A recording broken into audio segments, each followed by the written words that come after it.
अरे ये गोरी 12 महीना के दिवारी तिहार आवत है तो दुआरी भारी उखर है चिकना लेते कही था वो चिकना हूँ तो कही थाऊगा फिर का करबे मोर माटी की फतकैया नहीं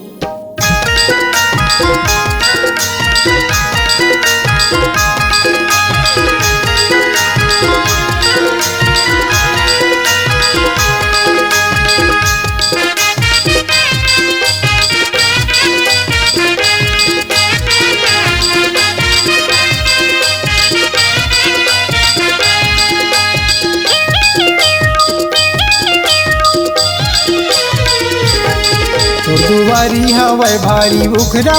चिकना लेना वो दुआरी हवै भारी उखरा चिकना लेना वो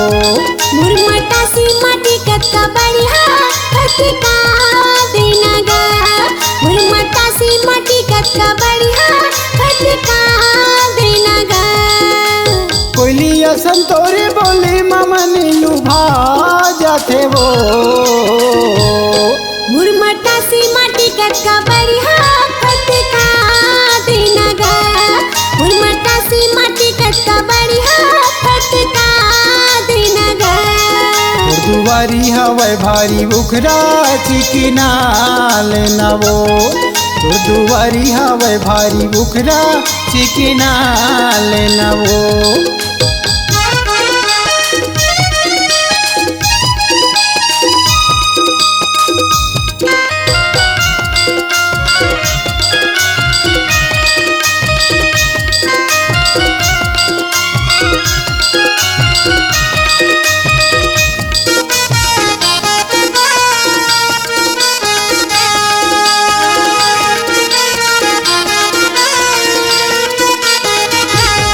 घर मुरमटा सी माटी अकेला जा फदका दे मनमा मोरे इच्छा है राजा आके मल्ला मढ़ा दे मन के मोरे इच्छा है राजा आके मल्ला मढ़ा दे नवा नवाया मैं फतकैया नहीं जाना वे कर पागवो एती तेती कहूँ हो जहीता उछले देवे हासवो एती तेती कहूँ हो जहीता उछले देवे हासवो तोर हंसना मीठी बोली ममन लुभा जाते वो मुरमटा सी माटी कत्ता बढ़िया फटका देना गा मुरमटा सी माटी कत्ता बढ़िया फटका देना गा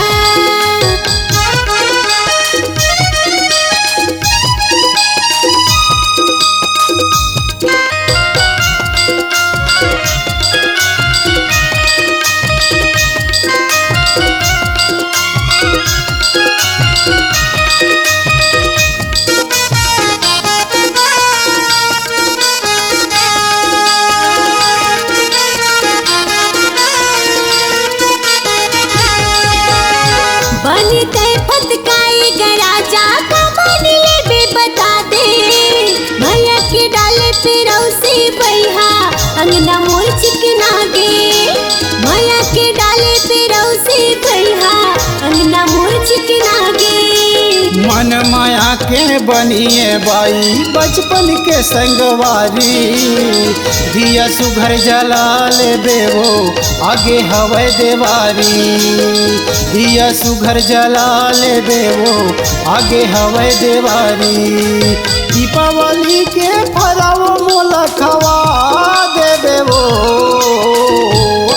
मुरमटा सी माटी कत्ता बढ़िया फटका देना गा मुरमटा सी माटी कत्ता बढ़िया फटका देना गा कोयलिया संतोरे बोले मामा नीलू भा जाते वो मुरमटा सी माटी कत्ता बढ़िया फटका देना गा मुरमटा सी माटी कत्ता बढ़िया फटका देना गा दुआरी हवै भारी उखरा चिकना लेना वो